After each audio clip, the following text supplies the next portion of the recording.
Alors, concernant l'exercice 16, on nous demande d'analyser une courbe de titrage. Donc la courbe de titrage, ici, si on regarde cette courbe de titrage, au final, on a deux possibilités pour savoir si c'est un acide ou une base.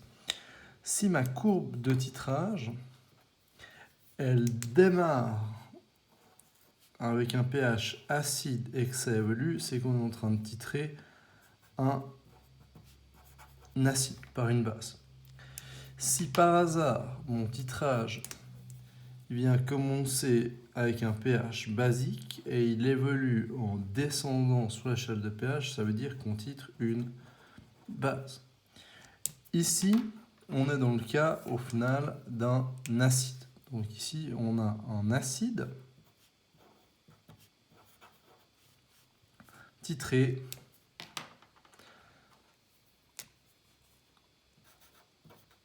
par une base. À chaque fois, l'espèce qu'on choisit, c'est une base forte. Et puis, généralement, on ne se complique pas la tâche et on vient prendre une monobase qui est au final le plus simple. On peut le voir ici, on a bien NaOH. Et puis, NaOH, c'est bien une monobase forte. Maintenant, je dois déterminer si l'acide il est fort ou faible. Pour savoir s'il est fort ou faible,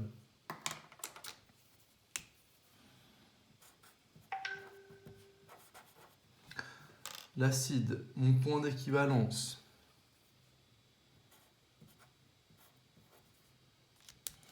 si le point d'équivalence est égal à un pH de 7, ça veut dire que l'acide il est fort. Si le point d'équivalence, le pH, n'est pas égal à 7, mais supérieur à 7, à ce moment-là, c'est que j'ai un acide faible. Le nombre de sauts de la courbe va indiquer si l'acide est monodiprotique, triprotique. Ici, si on regarde la courbe, donc je vais juste le faire, donc si j'ai un acide monoprotique, je m'attends à avoir une courbe qui va faire comme ça. Si j'ai un acide qui est diprotique, je m'attends à avoir une courbe qui monte et une courbe qui remonte une deuxième fois. Donc on va avoir deux points d'inflexion. La question c'est le nombre de points d'inflexion. Ici, il y en a deux. Donc on va pouvoir dire, on ne peut pas le garantir qu'il soit mono, mais il est au moins monoprotique et celui-là, il est au moins diprotique. Donc éventuellement, il pourrait être triprotique. Donc là, au final, on n'a pas encore déterminé au final l'acide titré. Donc maintenant, pour l'analyse de la courbe. Première chose, je viens faire des tangentes à la courbe. Tangente sur le premier point d'inflexion, je viens directement faire une deuxième tangente en haut. Je viens faire une perpendiculaire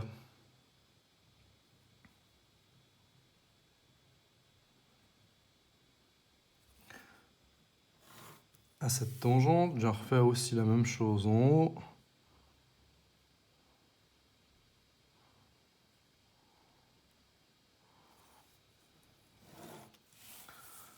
Maintenant, je viens faire une parallèle tangente sur le bas. Donc, je viens à nouveau m'aligner sur la première courbe. Et puis, je viens sur le bas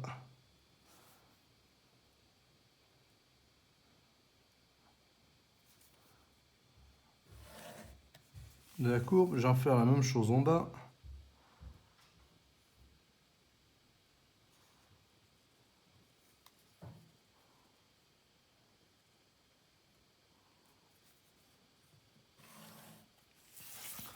Donc voilà, donc là j'ai mes parallèles en haut et en bas pour mes 2 points. Maintenant je dois prendre la médiatrice au final de ce segment ici et la médiatrice de ce segment-là. Donc je viens mesurer.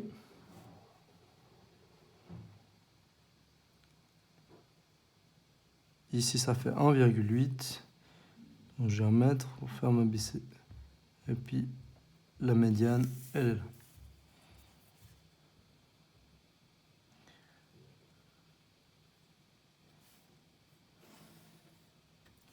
Hop. Je vais faire la même chose de l'autre côté.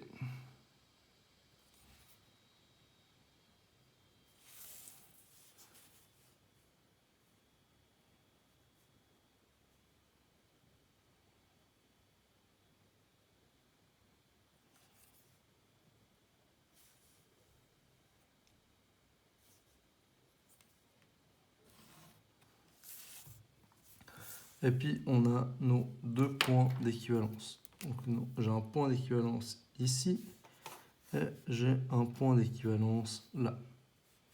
Je peux venir prendre les coordonnées de ces points.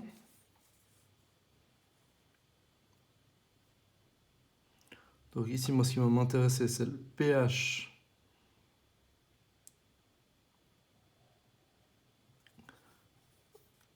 qu'on a pour chacun de ces points. Okay, donc on pourrait venir lire le pH et puis je pourrais venir lire le point d'équivalence. Maintenant, ce qui va nous intéresser, on va plutôt aller du côté des volumes.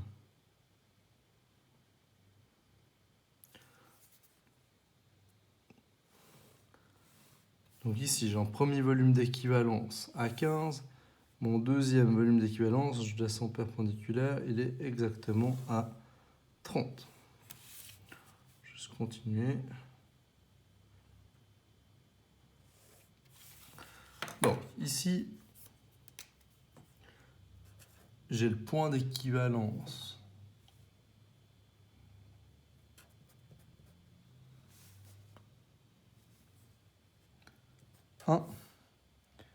Ici, j'ai le point d'équivalence 2.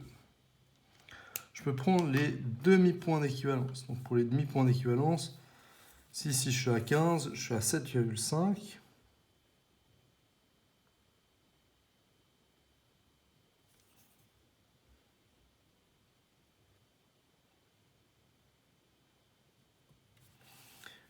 Ici, je vais être à 22,5.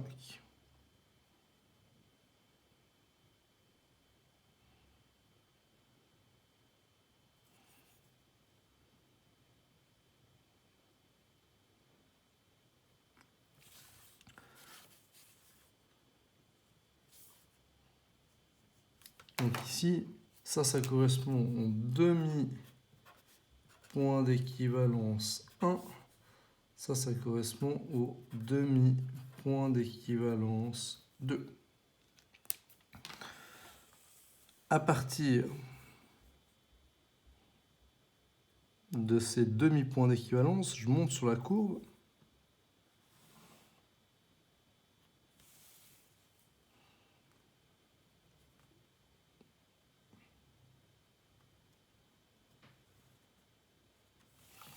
Et puis j'obtiens mes demi-points d'équivalence sur la courbe.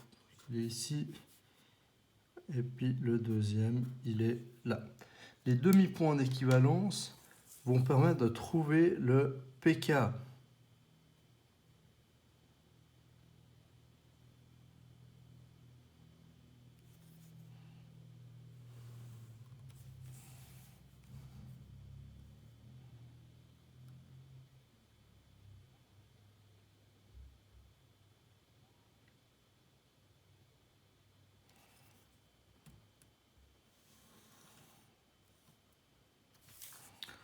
Donc ici, si on vient mesurer, donc ici maintenant on va falloir déterminer précisément où c'est avec une règle de 3.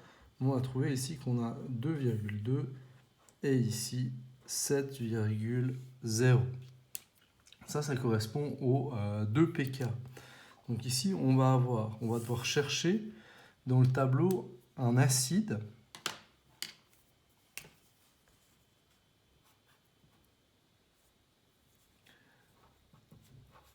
un acide avec un numéro entre parenthèses sur le tableau périodique, puisque ça va être un acide avec plusieurs numéros. Normalement, on va chercher un acide qui va avoir au minimum, il doit avoir les numéros 1 et 2 sur le tableau périodique, mais éventuellement 1, 2 et 3. On va chercher au final des acides qui ont comme pKa 7,0 et 2,2.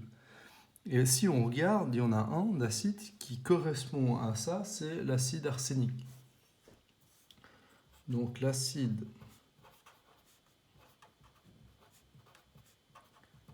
arsénique, H3AsO4.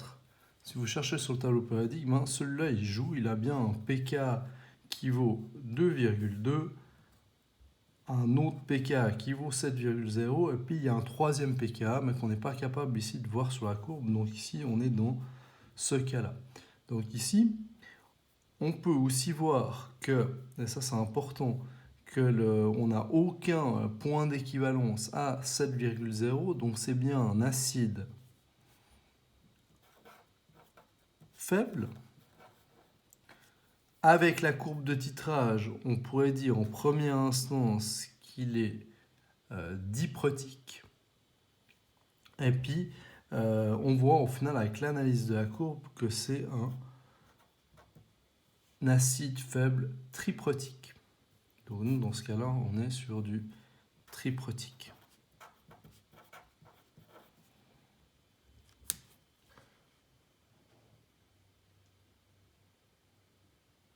Donc ici, on peut venir mesurer, prendre les valeurs des différents pH au demi-point d'équivalence et puis au point d'équivalence. Donc là, ça c'est la lecture de courbe.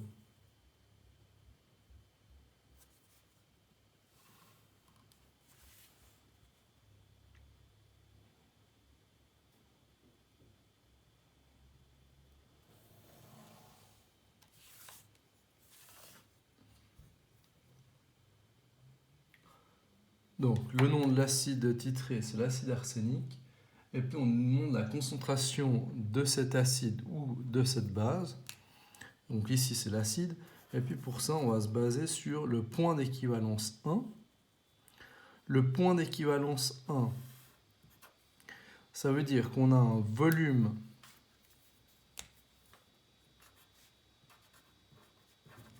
de NaOH pour l'équivalence qui est égal à 15 ml. 15 ml, c'est égal à 0,015 litres. Et puis, on va pouvoir calculer la concentration d'acide arsenic, H3AsO4. Et cette concentration, elle est égale à la concentration de NaOH fois le volume de NaOH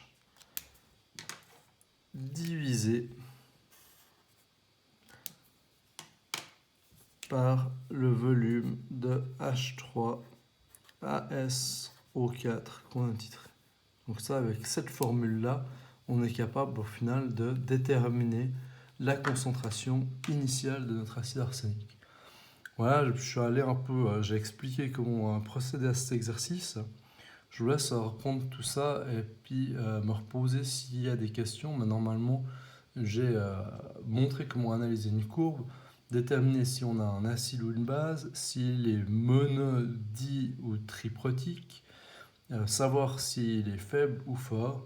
Donc il me semble au final avoir répondu au final à tout par rapport à ce qu'on pourrait avoir sur cet exercice 16.